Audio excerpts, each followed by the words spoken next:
Saya orang asing pertama orang asing yang pertama lulus di UTS. Lulus di UTS, benar. Gimana menurut Mauro Pulau Mulyo? Ini ada Indah nggak? Indah, tempat sangat indah. Ada air terjun Mata Mata Citu, dan sudah orang yang terkenal seperti Lady Di, Mick Jagger, dan juga Mauro. Ya. Dan juga Mauro. Jadi ada Lady Diana, Mick Jagger, dan juga satu lagi ada Mauro. Jam 11 malam naik ke Olat Maras. Ya, camping di sana. Camping di sana. Ya, kembali jam 6. Jam 6. Iya. Wah, lihat berarti sunrise. Ya, sudah. Wah, makanya nih anak UTS ya, buat anak UTS yang sudah kuliah beberapa tahun, jangan sampai nggak naik ke Olat Maras.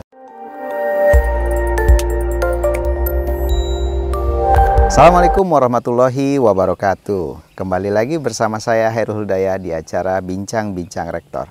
Pada episode yang ke-33 kali ini, alhamdulillah kita sekarang berada di sebuah tempat di mana ini tempat yang baru saja yang kita sebut dengan Global Village.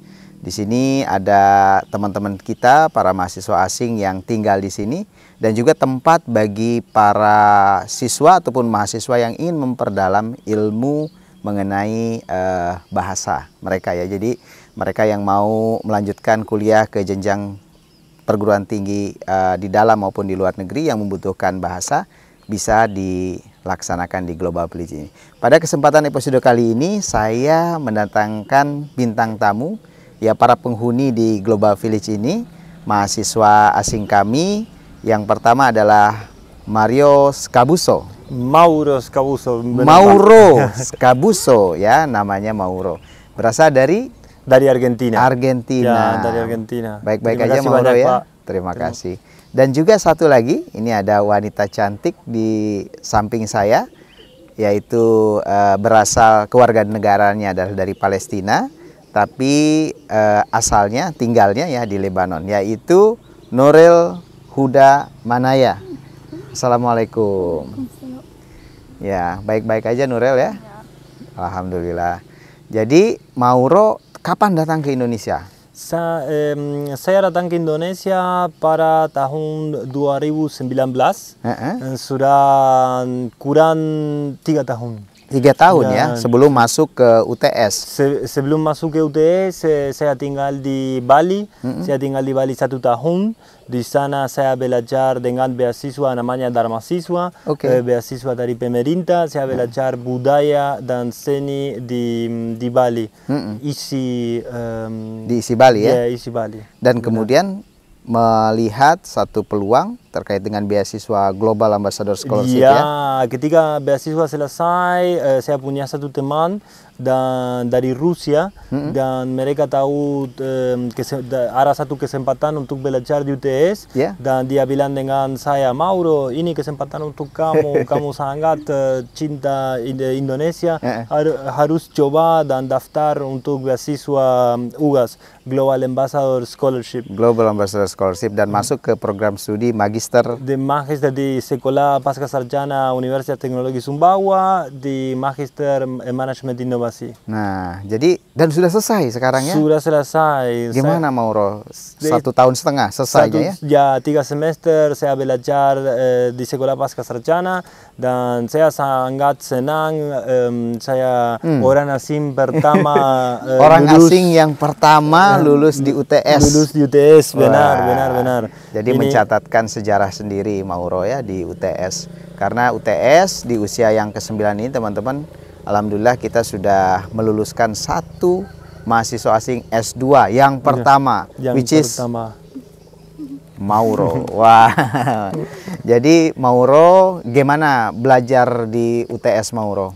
Ini pertama bulan sedikit challenging, karena di Bali ada banyak orang. Jadi bulan-bulan pertama challenging karena saya apa namanya, saya coba belajar di dalam bahasa Indonesia. Dan aku tahu sedikit-sedikit ketika saya datang ke Sumbawa bahasa Indonesia, karena di Bali semua orang lancar bahasa Inggris. Nah, dan di sini tapi ada kesempatan untuk belajar di sekolah pasca sarjana dalam bahasa Inggris atau bahasa Indonesia. Saya pilih bahasa Indonesia untuk lebih challenging dan sangat bagus. Tapi bahasa Indonesia sekarang jadi lancar loh. Terima kasih banyak, ya, Pak. Terima kasih banyak. Terus bahasa Sumbawa juga bisa lagi? Belum. Sedikit-sedikit? Aku mau sedikit-sedikit bisa. Aparungan, balon, dan sedikit kata-kata. Oh gitu ya? Mau belajar bahasa Sumbawa. Kalau gitu sama kayak saya juga, Mauro. Kita lagi belajar bahasa Sumbawa ini. Mauro, apa yang Mauro pelajari di Magister Manajemen Inovasi? Ada banyak. Ini saya pikir Magister Manajemen Inovasi paling penting karena ada banyak dosen-dosen dari profile lain dan dengan belajar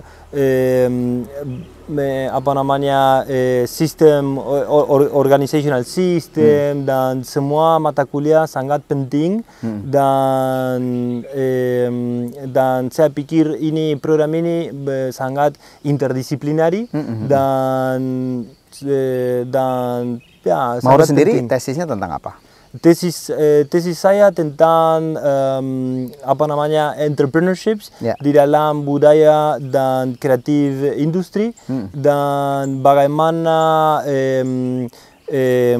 apa namanya universitas atau pendidikan tinggi bantu orang muda untuk mulai dengan bisnis baru tentang industri dalam budaya dan dalam kreativitas industri ya, di Sumbawa, di sini di Sumbawa.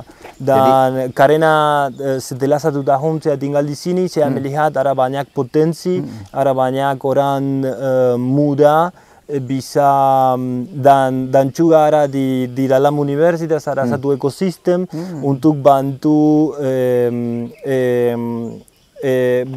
untuk mulai startups baru atau perusahaan baru dan aku pikir ada banyak potensi dan saya penelitian tesis saya ke sana ya, ke arah sana. Tapi saya sebelum bertanya ke sana, saya ingin tanya terkait dengan Mauro sendiri nih. Mauro sendiri itu lahir dan besar di Argentina? Saya lahir, ya, benar. Background pendidikannya apa dulu S1? Di S1 di Argentina saya belajar Oriental Studies namanya. Ini agama, budaya, sejarah dari Asia.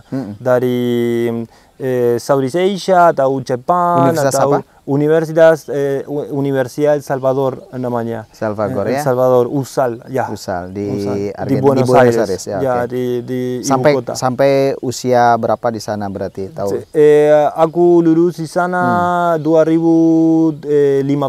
2015 lulusnya ya? Ya. Nah, kemudian setelah itu petualangan berlanjut kemana lagi itu? Ya, nanti sebelum dan setelah saya suka jalan-jalan dan pergi ke negara lain-lain dan saya kerja di Selandia Baru. Pernah ke Selandia Baru? Ya, satu tahun di sana. 1 tahun di sana, nanti di Amerika di Pulau Hawaii. Di Hawaii? Ya, 6 bulan di Hawaii. Setelah itu pergi ke negara Prancis juga. Berapa lama di Prancis? Di Prancis 5 bulan. 5 bulan? 5 bulan di Prancis. Itu apa, ngapain di sana? Kerjanya seperti apa sih? Saya karena saya ide saya mau belajar bahasa Prancis dan ada satu kesempatan untuk tinggal di Prancis dan belajar juga dan ini kesempatan bagus. Gitu. Tapi sekarang saya lupa banyak bahasa Prancis karena saya punya di dalam kepala bahasa Indonesia ya. Dan kemudian memutuskan ke Indonesia karena ada peluang Dharma Siswa tadi. Ya, karena background saya di S1, apa namanya, saya belajar banyak budaya dari Asia, dan juga di tahun 2007, 2007 saya pergi ke Thailand, Laos, Myanmar, negara-negara ASEAN, negara-negara ASEAN, dan aku cinta dengan budaya dan juga Asia. Mungkin keindahan alam gitu ya. Keindahan alam yang dan tapi juga budaya. Orang-orang saya pikir ada banyak orang agama, banyak orang-orang baik, banyak budaya sangat. Mauro sukanya pantai atau gunung atau dua-duanya biasanya kalau di Indonesia. Lebih suka pantai. Lebih suka pantai ya? Tapi sawah dan tempat ini sangat bagus, sangat indah. Jadi suka ya. Kalau di Argentina ada juga ya ini? Ya, di Argentina ada 4 musim. Ada 4 musim. Tapi kalau padi ada nggak di sana? Padi tidak. Tidak ada padi ya? Padi tidak ada. Jadi makanan susah dong bagi Mauro ya? Makanan susah ya. Di sini tidak susah makanan saya. Karena saya vegetarian dan ada banyak. Saya bisa makan tempe, tahu, sangat enak, dan di negara saya tidak ada. Wah. Tempe dan tahu itu makanan favorit Mauro berarti? Makanan favorit saya. Wah. Di negara saya tempe sangat mahal. Tempe sangat mahal. Ya, sangat Padahal mahal. Di tempat kita cenderung diasosiasikan sebagai makanan orang kecil gitu ya, dibandingkan dengan di sana. Ternyata itu adalah makanan yang sangat bergizi dan sangat bagus ya. Dan Mauro jadi makanan favorit. Makanan favorit setiap hari saya makan. Makanya Indonesia jadi surganya Mauro nih kayaknya seperti itu. Teman-teman, seru sekali ya pembahasan. Nanti kita akan kulik lagi lebih lanjut. Tapi saya juga punya satu bintang tamu di sini, yaitu Nurel. Nah, Nurel, coba perkenalkan Nurel dalam bahasa Indonesia. Bisa nggak tuh? Iya, bisa sedikit. Silakan. Oke, aku Nurul Huda dari Palestina. Tapi aku tidak pernah ke Palestina. Aku sudah tinggal di Lebanon, lahir di Lebanon, lahir di Lebanon dan kemudian besar di Lebanon. Itu ada tempat apa di Lebanon itu? Memang ada khusus orang Palestina? Ya, ada camp. Ada camp khusus orang Palestina. Dan ya, jadi ada berapa orang di sana? Banyak. How many people? You can speak in English as well, no problem. I don't know how much exactly, but but the space of the camp is around 2 kilometers square. Jadi ada space di Lebanon itu yang khusus orang Palestina. Dan ada 5 camp. Dan dia tidak bisa. Ada 5 camp ya? Lebih 5 camp. Lebih dari 5 camp gitu ya? Satu camp itu ada 2 km persegi. Iya. Oh, 2 km square. Yang terbesar. Nah, Nurel dari camp apa? It's called the Ain al-Hilwa. Oh, jadi orang tua Nurel itu, bapak itu orang Palestina? Ya, tapi mereka lahir di Lebanon juga. Tapi mereka lahir di Lebanon juga? Ya. Oh, jadi sudah beberapa keturunan ya? Your grandfather as well was born there? He was born in Palestine and he moved 10 kilometers. Oh, your grandfather? Grandfather ya? Oh, oke. Tapi ayahnya Nurel itu lahir dan besar di Lebanon. Dan mereka pasportnya? Dari Palestina. Dari Palestina. Mereka tidak bisa menjadi warga negara Lebanon? Enggak bisa. Oh, ada aturannya seperti itu ya? Harus, ya. Mungkin bisa berubah kalau menikah mungkin? Menikah dengan orang Lebanon misalnya? Iya. Bisa untuk their children, not untuk the person. Oh, untuk anaknya ada kemungkinan untuk bisa berubah menjadi warga negara Lebanon gitu ya? Oke, jadi awalnya itu mereka itu. My grandmother is Lebanese. Iya. Oh gitu. But my mom, we have a rule in Lebanon for the mom, she can't pass the nationality to her children, just for the father. Just for the father. Oke. Oh, oke. Terus cerita dong di sana. Jadi hidup di camp itu khusus untuk orang Palestina gimana? How do you feel living in? For me, because I was born in that place, I like that place. Yes. But it's not very safe. Because not really safe. Yeah, like until 2016, there was still like some kind of fight between Palestinian parties. Yeah, but now the situation is getting better. It's getting better, right? Alhamdulillah. But how about your school? We have around 7 schools in the camp, inside the camp. There are schools outside, but there are schools inside, like especially for the Palestinians. Okay. and they are called UNRWA schools with the UN, in collaboration with the UN. And your they school is UN1? Yeah. Okay. Yeah, I was there until jadi the high school. There are a lot of people there, international school, is that?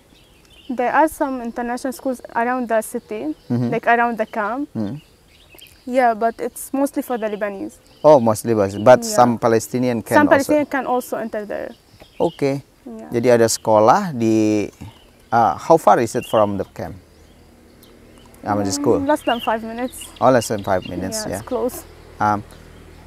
Jadi bagaimana kehidupan antara orang Libanon sendiri dengan orang Palestina yang ada di Lebanon gitu? Mereka apakah ada pemisahan? Is there borders? Yeah, somehow yes. Oh, It depends. Like in some, daily activities. for the daily activities, they interact normally, and it's pretty good. But sometimes there's the issues of religion. Oh, Yeah. ada religion, maksudnya kan sama-sama Muslim. Yeah, to be Ada sects, the Sunni, Shia. Oh, ada they- Sunni dan Syiah, Yeah, terus they kemudian have itu yang like some issues about this. But in general, no, they live kalau together. Libanon tuh It's- apa? Sunni atau Syiah in banyaknya? Lebanon, mostly Christians. Oh, Dan- Kristen, Yeah, terus Sunni, kemudian Sunni, ada Shia. yang lain Syiah. Kalau Iya. dari Palestina? Semua Christian dan Muslim Sunni. Oh, oke. Yeah. Tapi selalu kadang-kadang ada isu itu gitu ya?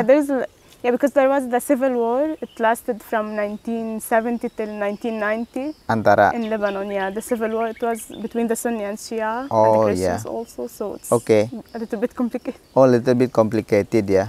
Tetapi kayak violence kayak gitu di sana nggak ada? No, not really. Nothing ya? Everything is safe ya? Yeah. Nggak ada bom, nggak ada apa gitu kehidupan? No. Enggak ya? Jadi I think cukup bagus lah gitu ya untuk bisa hidup di sana di Libanon. Artinya aman gitu ya? Ya, alhamdulillah. Aman? Ya, lebih aman dari Palestina. Dan alhamdulillah hari ini ya Norel bersama-sama kita, artinya sudah studi juga. Alhamdulillah baru lulus ya? Iya. Selamat ya. Terima kasih. Gimana sama seperti Mauro tadi? How do you feel to study at UTS? Because my S1 was biologi. Biology, oke. Yeah. It's Apa berbeda. risetnya apa? Risetnya apa? What, Waktu biologi. tidak ada. Tidak ada riset ya? Enggak ada. Mungkin tidak ada skripsi. di sana tidak ada skripsi ya? Enggak. Oh, jadi apa dong? Final We project. had it's like presentation. Oh, hanya presentasi gitu ya? For a research paper. It was about microbiology. Oh, kalau di Indonesia di sini, wah, Skripsi. skripsinya udah kayak S3 gitu ya. Tapi kalau di luar negeri itu hanya final presentation is really easy, maybe ya, quite a Yeah. little bit easy Yeah. compared to Indonesia. Yeah. Do you think so?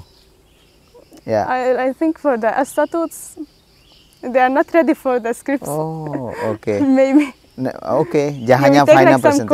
courses for the research methodology and these things, but we don't do the research. It's mostly for the masters. For the Jadi S1 biologi. Yeah. Nah, kemudian sekarang S2-nya Management innovation. manajemen inovasi dengan apa risetnya? Water management strategy. Water management dibimbing oleh Pak Dr. Harjito ya kalau Pak tidak salah ya. Harjito, ya. Pak Dr. Harjito, Harjito Pak nih orang hebat kita, Iya. dosen kita. Apa coba cerita sedikit About apa sih the sebenarnya? thesis, okay. The main bahasa Inggris nggak bisa. Ya nggak apa-apa pakai bahasa Inggris. Ya silakan. The main issue is that about the water problems in the Syrian refugee camps in Lebanon. Syrian refugee, not Yeah. from Palestinian Not refugee. from the Palestinian refugee. Because now, since starting 2011, the Syrian civil war started. So many refugees started moving to Lebanon. And Lebanon already have the Palestinian refugees. Oh. So now, like worldwide, Lebanon hold the most ratio of the refugees. Like 1 out of 4 citizens in Lebanon will be a Syrian refugee. I see. Yeah, so there's... Jadi, so the problem is regarding to water shortage or what's the Yeah, problem like with water? the war in Water Syria supply. and the refugees, like it affected the water resources in Lebanon, So, which is already, it was not enough for the people. so the what is citizens your there. innovation at this? The main issue was the government laws. Like if you can do some addition for the laws or update, because the laws were last updated during 1999. Itu law-nya Libanon ya berarti ya? Yeah, the laws in Lebanon. What I mean is Jadi Nuril mencoba propose some policy Yeah, I propose some policies for the government. Of Lebanon. Yeah, because the government has a rule, for example, that people from outside anyone like international workers can't enter the country and work there Okay. until they have like a very limited percentage. And when like from UNICEF, UN want to help, they send some groups. Okay. And Lebanon don't accept these groups because of this law. Like Okay.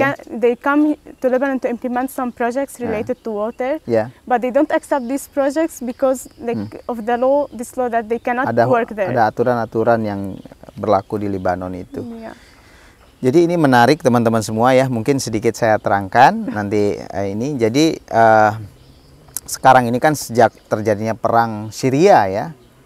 Syria kan, refugee dari Syria. Nah, itu juga menjadi satu problem sehingga refugee ini juga membutuhkan water supply. Tentu saja air itu adalah satu kebutuhan yang paling utama.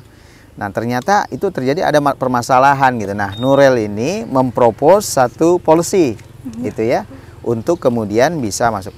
What policy? Coba exactly apa yang Nuril ingin sampaikan? It's called like Law 221 for Lebanon. It's about the water laws. We have like more than one policy. One thing was that the Syrian refugee camps, they were not included in the water network in the country. Like the water don't pass to them, so they have to find their water resources by their own. So one policy was like to involve them in this network, and the other thing was about the international workers in the country because for the international projects. And the third thing was the Lebanese government, like they don't consider the Syrian refugees, they don't consider them like living in camps, they call them informal settlements. So they are living illegally in the country, we can say that. Okay, that's really very interesting, I think, in my perspective, yeah. Yeah, and the issue is that there is not enough data for that. So it was hard. Okay, so, because okay, you are a Palestinian, but living in Lebanon, you are trying to help other people from Syrian refugee to get the water, and you propose some innovation to the Lebanese government. Because they are responsible for the refugees there in the country. And what do you think? Do you think that your study will be accepted, or do you think that they will hear about? I think in Lebanon, like there are many projects, like good projects, but the problem is with the implementation of the projects. Okay. The government like give now more attention to the economic crisis, to more like economic issues. They don't focus on the water issue. Anyway, teman-teman. And I tried like to link in the research the water issue to the economic issues, like how the water, if we have the water, it will affect the economy, but I don't think it will be implemented because the country. But no problem, whether they will implement or not, but your idea is really brilliant in my opinion. Jadi teman-teman bayangkan ya, ada seorang anak Palestina yang lahir di Lebanon yang sedang memperjuangkan water supply, water resources untuk para pengungsi dari Syria yang Nurul ini coba memetakan mungkin dari penglihatannya. So what is the data? I mean, what is the data resources coming from? Yeah, we have the 5 years water master plan in Lebanon. And like I used the analysis of that, and we have like some laws and some interviews with the water experts, like some people who had like PhD degrees, and some people working with the UN with the refugees. And in implementing some projects, So you got some respondent from them, which is the exact one. Non-governmental organizations, NGO as well. So you get some data from them. Okay, that's great. Teman-teman luar biasa ya. Jadi ini inovasi yang luar biasa dari Nuril. Bukan hanya untuk Indonesia, tapi untuk dunia menurut saya. Dan untuk kemanusiaan. For humanity, I think, in my opinion. Menarik Nuril. Saya sebelum lanjut dengan Nuril, pengen ngobrol lagi dengan Mauro. Nah Mauro, kalau Mauro sendiri melihat Sumbawa itu bagaimana? Bagaimana melihat Sumbawa? Senang atau melihat apa potensi kira-kira yang dari Sumbawa gitu? Sumbawa punya banyak potensi potensi tentang banyak tempat wisata, banyak tempat wisata. Gimana menurut Mauro tempat wisata di Sumbawa? Karena semua orang asing sudah kenal Bali, Bali terkenal di dunia. Dan juga ada Flores di sini dengan Pulau Komoro.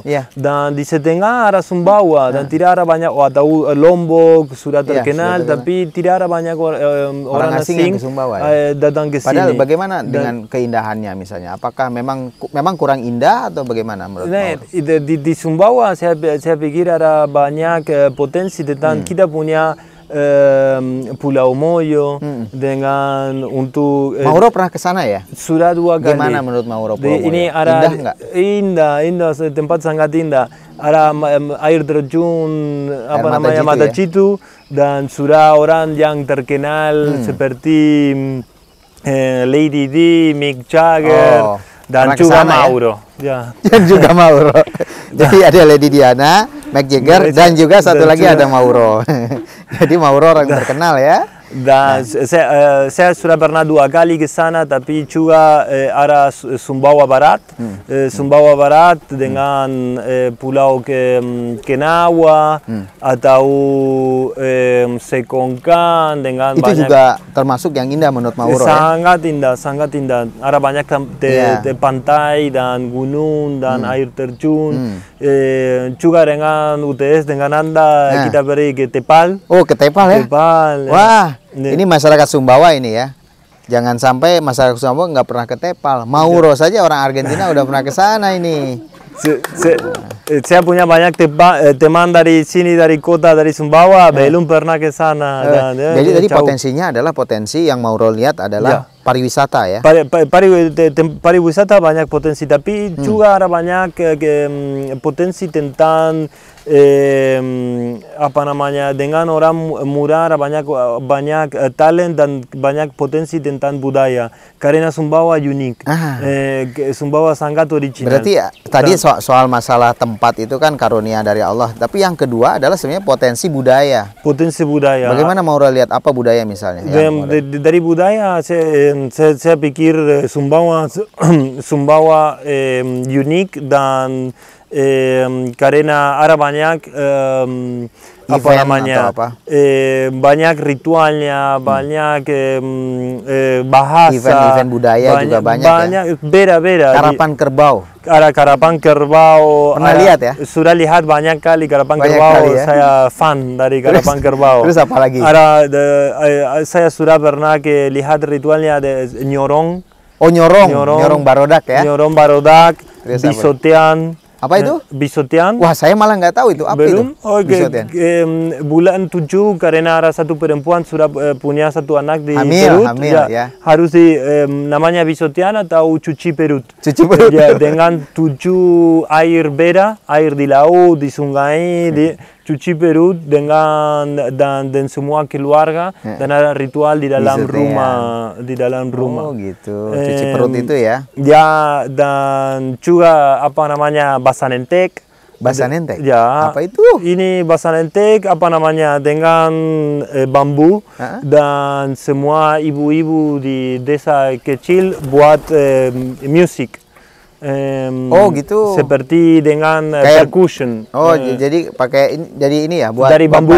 Dari padi. Oh, dari bambu ya. Dari bambu dan ada satu lesung ya untuk kerja di padi dan buat ada lomba di. Dan terus ada musiknya gitu ya. Betul. Waduh, saya malah tahu dari Mauro ini. Oh, jadi Mauro malah udah kemana-mana ya. Surga. Oke, jadi Mauro melihat bahwa Sumbawa ini punya potensi. Tadi soal masalah anugerah Allah Subhanahu Wa Taala, Tuhan Yang Maha Esa, itu terkait dengan potensi tempat wisata. Yang kedua orang-orangnya mungkin ya, budaya juga ya. Orang-orang dan ada banyak orang orang muda dan sangat pintar dan punya banyak talent dengan musik mungkin ya, musik dan juga tapi seperti dengan digital buat seni digital. Seni digital ya. Seni digital ada banyak untuk orang sangat pintar untuk buat aplikasi dan dan atau ya saya pikir dengan dalam bentuk murah digital banyak, ya, dengan zaman sekarang ini sebenarnya bisa dikomersialisasikan juga gitu ya, bisa menghasilkan, bisa meningkatkan taraf hidup dari masyarakat sekarang juga anak-anak mudanya ya. Oke, jadi menurut Mauro potensi-potensi yang tadi itu masih kurang dioptimalkan ya? kurang optimal, tapi saya pikir semua orang di sini di Sumbawa dan ini saya apa namanya, jika ada orang punya satu ide atau punya satu mimpi di sini di Sumbawa bisa dibuat, karena saya lihat ada banyak potensi dan ada sangat orang dan punya ide sangat besar, dan di sini ada banyak masyarakat Sumbawa atau keluarga besar dari UTS bantu untuk buat reality the dream. Wah, Aku pikir ada banyak potensi dan di Mauro Sumbawa. nanti mungkin setelah lulus gitu, nanti ke depan akan tetap membantu Indonesia dan juga Sumbawa ya? Juga jika saya bisa, saya sangat senang. Iya, bagus sekali. Oke, terima kasih Mauro ya, karena waktunya sangat singkat. Mungkin lain kali kita sambung kembali di episode Bincang-Bincang Rektor selanjutnya. Terima kasih banyak Pak. Saya mau ke Nurel. Ya. Nah, Nurel kan you have been staying here for about how long? 8 bulan ya. Nah, tentu kalau selama 8 bulan ini pasti pernah pergi ke sana dong. Tadi kayak Mauro udah pernah ke Air Mata Jitu. Kalau Nurel sendiri sudah kemana saja? sudah ke Semongkat, Semongkat, oke. Ya. Terus? sudah ke Kenawa. Pulau Kenawa. Ya, Pulau Kenawa. Wah, berarti naik kapal ya, Ya, naik perahu. Camping satu malam. Camping satu malam di sana. Iya. Oh, terus kemana lagi? Ke Sumbawa Barat, Taliwang. Ke Taliwang sudah. Terus Taliwangnya kemana? Ke Pantai Balat? Pantai Barat. Oh, ya. ke Pantai Balat. Terus ke Lombok udah pernah? Ke Lombok udah. Kemana aja di Lombok? Ke Gili Trawangan. Wah, ke Gili Trawangan. Ini teman-teman Bincang-Bincang Rektor juga belum pernah nih ke Gili Trawangan. Tapi Nurel udah udah pernah ke sana ya. Oh ya, satu lagi, pernah nggak naik Olat Maras? Sudah Wah, atas naik Maras. pernah ke Olat Maras? Iya. Jam berapa naik ke Olat Maras? Jam 11 malam. Jam 11 malam naik ke Olat Maras. Iya, camping di sana. Camping di sana. Iya, kembali jam 6. Jam 6. Iya. Wah, lihat berarti sunrise. Iya, sudah. Wah, makanya nih anak UTS ya, buat anak UTS yang sudah kuliah beberapa tahun, jangan sampai nggak naik ke Olat Maras. Kalah sama Nurel yang baru 8 tapi bulan sudah sudah ke satu sana. Gimana? How do you think about Olat Maras? Yeah, this is my first time climbing. Yeah. Jadi pertama kali naik ke Olat Maras ya? In Lebanon we have the mountains, but we go with a car. We don't go. This is the first time I tried. This is the first time. Waduh, seru banget ya. So overall, what do you think living in Sumbawa? Senang di sini. Senang ya? Ya. Bagaimana orang-orangnya? Ya, alhamdulillah semua bagus. Semua bagus ya. Terus kemudian makanan, gimana makanan? Oh, itu beda. Beda ya? Dan- Di sana apa makanan utamanya di Lebanon? Roti. Roti, sama dengan Mauro juga ya, roti. Tapi kalau di sini nasi. Yeah. This is the first time you are eating No, rice? I eat rice before, but not this kind of rice. Oke, The- different one ya. Yeah, nasi Yang panjang-panjang, biryani, nasi basmati, biryani. ya, Oh, dalam buat. yang agak tidak sticky ya. Yeah. Tapi kalau di sini sticky, Yeah. but you like now ya. Yeah, now I'm used to the food here, but still not used to the pedas. Oh, yang pedas-pedas nggak suka. Nah, terus tapi makanan di Lombok pedas-pedas, di Sumbawa nggak pedas ya? Sumbawa pedas. Pedas juga ya? Yeah. Oh gitu ya, jangan terlalu banyak makan Yeah, cabai everything I eat tanpa sambal. tanpa sambal. Oke, Mauro dan juga Nurel, karena mungkin ini sesi terakhir di ini, saya ingin agar Nurel dan Mauro mengajak ke teman-teman dengan bahasa masing-masing nih, bahasa Arab dan bahasa Spanyol ya. Coba promosikan tentang UTS, tentang Sumbawa ataupun apapun itu. Silakan Nurel ke kamera ya. Okay. Ayo. اوكي. زوروا سمباوا. فيكم تدرسوا بجامعة OTS Universitas Teknologi Sumbawa. في كتير اختصاصات للأندرجراجويت، في اختصاصات للماجستير كمان. زوروا المكان ورح تعرفوا لحالكم شو في بهالبلد. Terima kasih. Oke, Mauro sekarang. Cámara di sini. Ya, silakan Oke, Mauro. di bahasa española. Silakan Mauro. Bienvenidos a la Universidad Tecnológica de Sumbawa. Vengan a estudiar acá. Hay un montón de programas. Queda en Indonesia, en un lugar paradisíaco, donde hay un verano eterno, playas y lugares espectaculares, y también una educación de primer nivel. Vengan a estudiar a la Universidad Tecnológica de Sumbawa. Gracias. Gracias.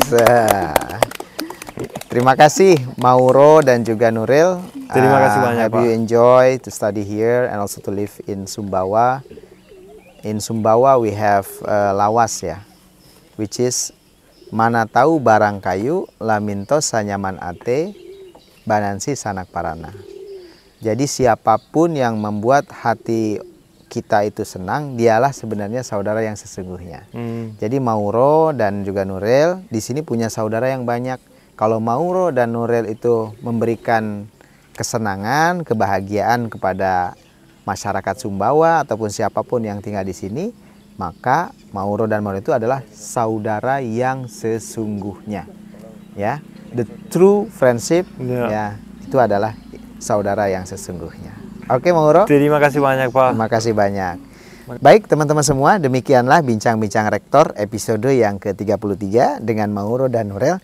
Kita jumpa lagi dengan Bincang-Bincang Rektor selanjutnya. Billahi taufiq wal hidayah. Wassalamualaikum warahmatullahi wabarakatuh. Waalaikumsalam.